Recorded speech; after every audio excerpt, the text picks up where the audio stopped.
या फिर कहीं रुपया पैसा अटक गया हो, नहीं निकल रहा हो, किसी व्यक्ति से कोई काम करवाना है, वो काम नहीं कर रहा, कोई फाइल आगे नहीं बढ़ रही है, कोई कार्य अटक रहा है, तो एक जल के पात्र में जल भरकर 5 बेलपत्री शिव जी को समर्पित कर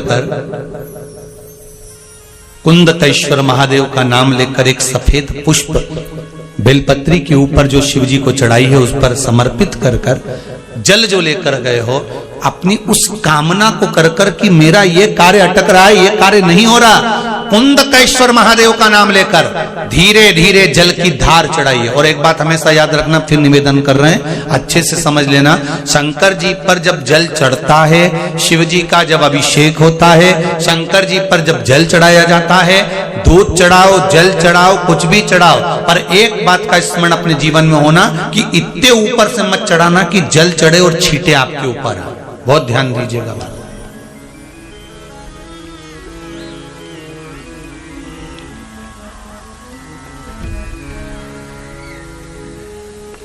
यहां तक वर्णन करा गया है कि शंकर जी का जल चढ़ा हुआ जहां से बहकर जाता है ना, उसको लांगा तक नहीं जाता।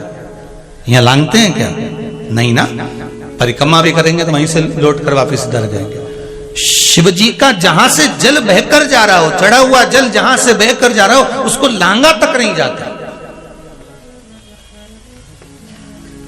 और कई लोग बड़े बड़े आनंद में शंकर जी पे इतनी ऊपर से जल चढ़ाएंगे तो वो छींटे पूरे अपने ऊपर आना चाहिए, शरीर पर आना चाहिए। नहीं नहीं, उसका दोष है महाराज, उसका दोष है।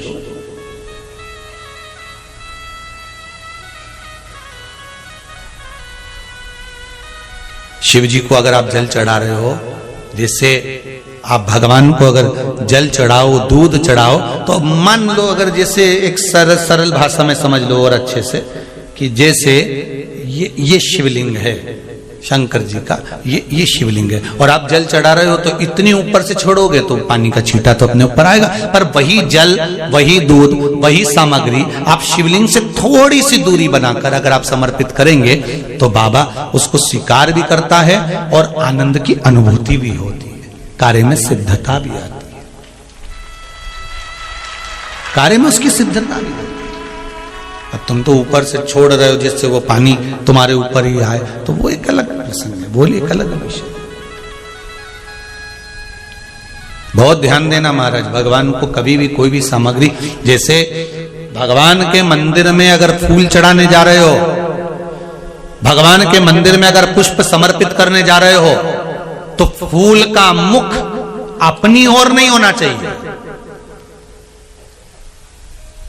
फूल का मुख कहां पर होना चाहिए? जम के बोलो जरा, भगवान की।